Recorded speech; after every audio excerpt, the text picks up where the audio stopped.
And talk about this project I had. It's a clinical study. And this actually was the first project of my PhD. That's also why I'm very excited to talk about this today. We compared the distinct acute effects of LSD, Mdma, and d-amphetamine in healthy subjects in a valid within-subject design. So first, I'm going to introduce you to the substances we used. We used 3 prototypical substances: LSD as a psychedelic, Mdma as entactogen, and amphetamine as a stimulant. So we used them in different doses: 100 microgram for LSD, 125 microgram for Mdma, and 40 milligrams of amphetamine. For LSD, this is considered a low to intermediate dose. For Mdma, a high dose, and for amphetamine, also a high dose. Pharmacologically, they act on different receptors and differently. So is LSD a direct agonist on the 5-HT2A receptor. Mdma releases endogenous serotonin and norepinephrine, and amphetamine interacts with the dopamine and norepinephrine systems. So all 3 substances are used in a therapeutic way. So is LSD back into research for anxiety, depression, cluster headache, and many more. Mdma is under consideration for PTSD, and amphetamine is already used for HDAD. So the goal of the study was to compare the substances directly, to find their differences and to find their similarities. For this, we conducted a study where we used a placebo-controlled, double-blind crossover design, and we included 28 healthy subjects. The subjects were between 25 and 50 years old, and we screened them very carefully for a current or previous major psychiatric disorder. We also screened them for psychiatric disorder in first-degree relatives, and they were allowed to have used a psychoactive substance up to 10 times in their lives, except for THC. So after that, we included them into the study. This is what a typical study day looked like. That's the timeline. They came in the morning very early into our standard hospital sterile room. We did some baseline measures. They also received a standardized breakfast. And after half an hour, they received LSD, amphetamine, or placebo. And after 1 hour, they received Mdma or placebo. Just for clarification reasons, they didn't receive 2 substances at the same time. We just timed them differently due to the reason that this was also an fMRI study, and we wanted to do the imaging at the peak. And the peak for Mdma is earlier than for LSD and amphetamine. So after that, they stayed with us for another 11 hours, and we repeatedly, over these 11 hours in intervals of 1 hour or half an hour, looked at the autonomic and the adverse effect. We assessed subjective effects by administering different questionnaires, and we also did some blood sampling to see what the plasma concentrations look like. So just for you to see what kind of participants we included, the previous drug experience, 24 of these 28 participants have used THC before. About half has used a stimulant before, 5 people have used a hallucinogen before, and about 1/3 has used MDMA before. So now let's take a look at the results. I will start more with the autonomic effects, then go to the subjective effects, and end with the pharmacokinetics. First, for the vital signs, which is very interesting, I think.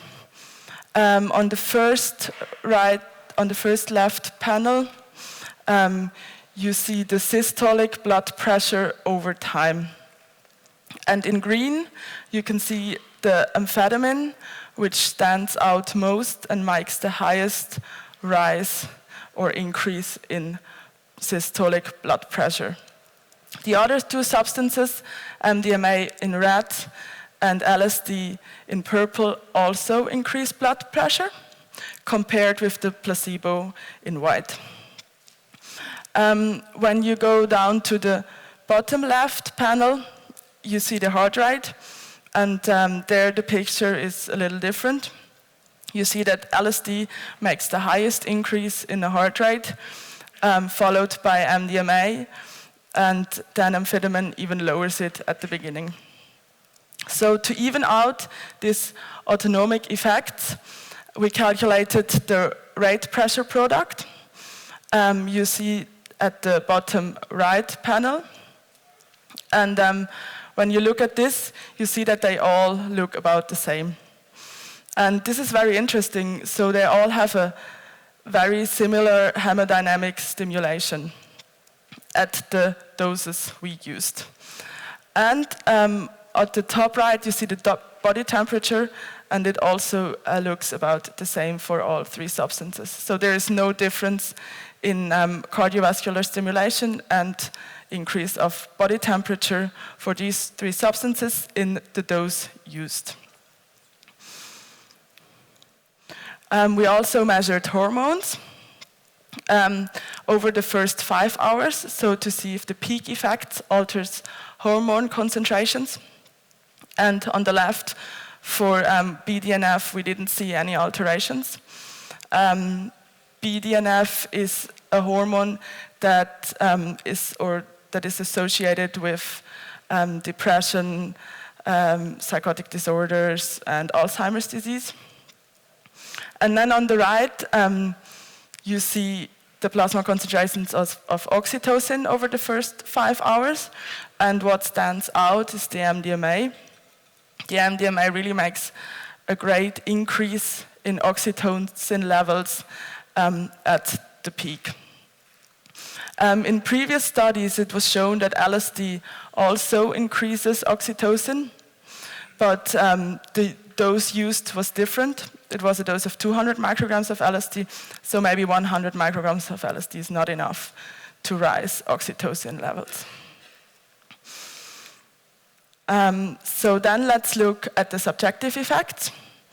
Matthias has shown you some of them already yesterday. To assess the subjective effects, we used simple visual analog scales, which are 10 centimeters long, and we ask simple questions like, do you feel anything? Is it good what you feel, or is it bad what you feel? And they can just mark wherever they feel. And even though we have used doses which make a similar hemodynamic stimulation, you see that LSD makes the greatest increase, followed by MDMA and amphetamine for the anti-drug effect. So the subjective effect is just bigger for LSD. For the good drug effect, it's the same. And for the bad drug effect, you see that only LSD makes a bad drug effect compared with the other 2 substances. We don't know what is meant by this bad drug effect. We just ask them, is it bad what you feel? And on the bottom, you see for concentration that with LSD, the concentration goes down. It's kind of what we expected subjectively. And for amphetamine, it goes up. People under amphetamine and MDMA feel more talkative than under LSD. And for the Ego Dissolution, which is kind of specific for hallucinogens or psychedelics, only LSD makes a markedly effect. We also administered a questionnaire called Adjective Mood Rating Scale. It's a questionnaire that consists of 60 adjectives, and you can group them. And I picked out these 6 groups. So for well-being, all 3 substances make an effect. At the beginning, it's higher for amphetamine and Mdma, and in the end, they're more or less the same after 11 hours. For amphetamine, the activity goes up. For concentration as well, as shown before, also on the visual analog scales. And people under LSD feel less extroverted and more introverted. And the emotional excitation also goes up for all 3 substances, but more for LSD than for the others. So we also administered the 5-dimension of altered states of consciousness questionnaires, about which we've already heard a lot in these last couple of days. And what stands out is that LSD, with a dose of 100 micrograms, makes an effect on all dimensions and all subscales. Mdma only makes a significant effect in the blissful state subscale, which is characterized by statements such as, I enjoyed boundless pleasure, or I experienced profound peace in myself, or I experienced an all-embracing love. And we know that the blissful state correlates with the therapy outcome, so LSD also already has a higher blissful state in the used dose than Mdma. In older studies, we saw that Mdma makes an effect also on other subscales. But what we can show here is that the effect on this questionnaire really depends on the comparator. We saw very low levels of spiritual experiences, and we did see low levels of anxiety in a dose of 100 micrograms of LSD. So the people didn't really feel threatened or were not afraid that the state they were in would last forever. And the low level of anxiety is also correlated with a good therapeutic outcome. Where we did see very high responses were in the perceptual changes, such as I saw regular patterns with closed eyes for the complex imagery. And we also saw very high levels for synesthesia.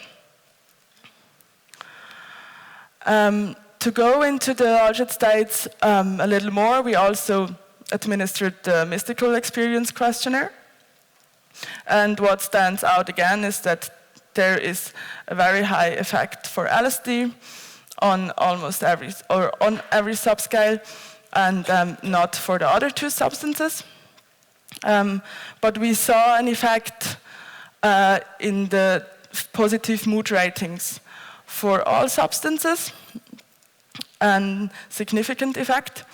And in the MEQ 30 version, we saw an effect for Mdma on all subscales, except we didn't see any mystical type experiences. And all over, with this dose, we saw complete mystical experiences under 5 subjects in the LSD condition.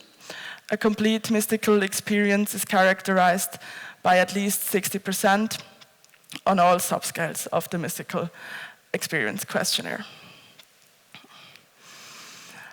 Since we are conducting phase 1 studies, we also assessed the adverse events. And the one I put on this list here are the most common one we saw. The adverse effects we assessed with a list of complaints, it's called.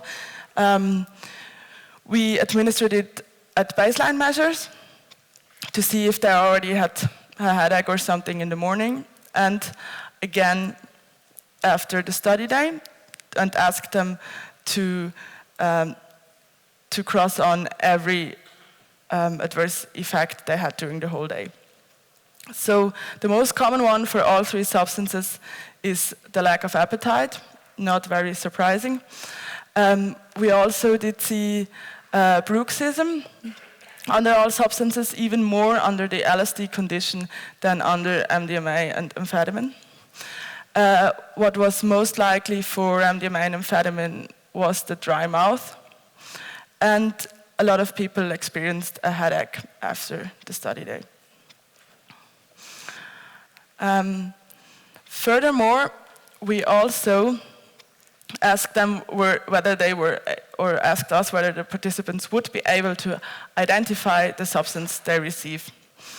And we asked them after each study day what they thought they had, and we asked them again after the study. And what stands out is that MDMA and amphetamine were not as good distinguishable as one would think. And but it was better after they had received all substances. No one mistook the placebo condition for a substance condition, and one person even misclassified LSD as MDMA. So now let's look at the pharmacokinetics. This is actually my favorite part, since I am a pharmacist. And what you can see on the first panel is the concentration for LSD over time in the plasma. And you see that after these 11.5 hours, they stayed with us, about 85% of the LSD is out of the body. A different picture shows for MDMA and amphetamine. After 11.5 hours, the plasma concentration is not even half gone. This is due to the different half-lives of these substances, but I'm not going into pharmacokinetics in detail today. And at the bottom, you see the individual plasma concentration for each subject under the specific condition. And what you see is that this looks like a lot of variability, but from a pharmacological point of view, this is absolutely normal, that when you give a substance to different people, that the concentrations in blood vary. So since we have the plasma concentrations and we have the subjective effects, we can correlate them. So we put the concentration on the x-axis and the effect on the y-axis. And for LSD, we found a close relationship between the concentration we measured in blood and the effects. This means when there is LSD in blood, there is an effect. And this is also shown by the fact that the curves we made, which are called hysteresis, turns in a counterclockwise way. The picture is different for MDMA. On the right, there the hysteresis turns in a clockwise way. And this shows us that there is no effect left, even though we are still at very high MDMA concentrations in blood, which shows that there is an acute tolerance for MDMA. The effects are gone even though there is still MDMA in blood, but this is probably due to the mechanism. Same is for amphetamine. So, in conclusion, every study has its limitations. One big limitation was we only used one dose level for each substance. We used a rather low dose of LSD in comparison with those of MDMA and amphetamine. However, we found comparable cardiovascular stimulation for these three substances in the doses we used them. It was the first time these three substances were compared within a within subject design. And to sum it up, what I was talking about the whole time, LSD induced different and more pronounced alterations in waking consciousness. So now I thank you for your attention. Thank you to my research group, and I'm open for questions, suggestions, discussion.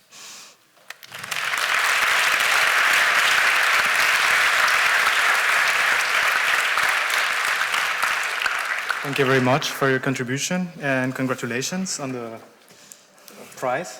Thank you. Oh, this is very good. Thank you very much.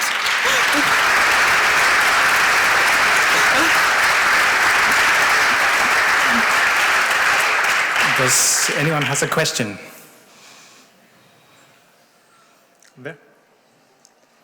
Oh, congratulations, but out of curiosity, how come a moderate dose of LSD was chosen, just out of curiosity? It was an fMRI study, and we didn't dare to put them into the MRI at a higher dose, because the people get really scared when you put them into the MRI because it's so loud and they can't control the state they're in. With 100 micrograms, it's fine.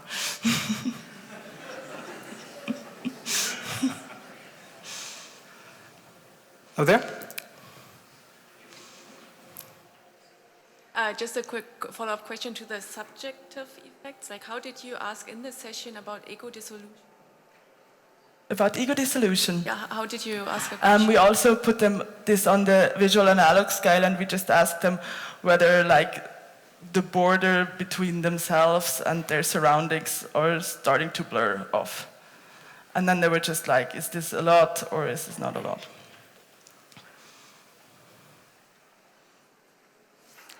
No, sir.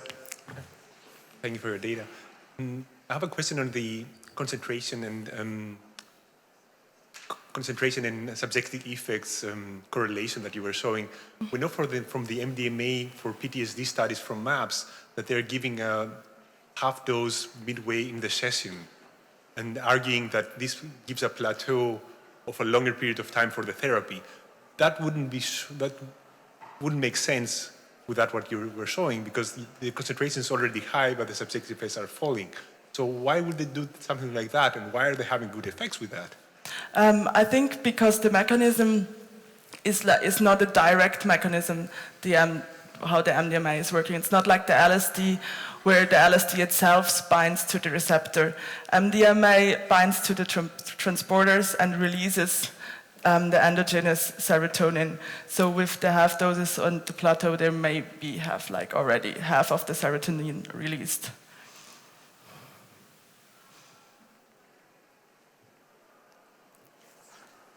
Over there? Yeah, my question was, by curiosity, how did you measure ego dissolution? I was curious if there's a questionnaire, how is that measured? I just answered this question. Oh, sorry. Sorry, we used the visual analog scale for this. I didn't pay attention, sorry. Where they were could just make a mark if they felt like the surroundings and the self started to be the same. Okay. In the front?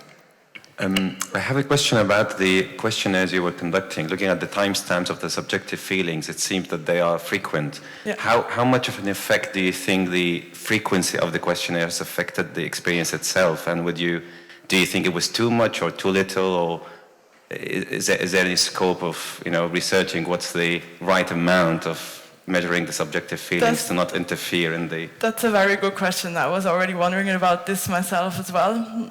I think we need to conduct a study for this to see whether the subjective effects would be different, but this is difficult because then you couldn't administer the questionnaires so frequent. But I think for a psychedelic, the time feeling is so different that I don't even realize that they get a questionnaire every half hour. Sometimes they have sometimes they have the feeling like, okay, it's been 2 years since you gave the last questionnaire to me. So I don't know, but for them, MDMA and amphetamine, they're like happy when they can interact with you and you give them a questionnaire and everything. Thank you. All right. Over there. How do you 100?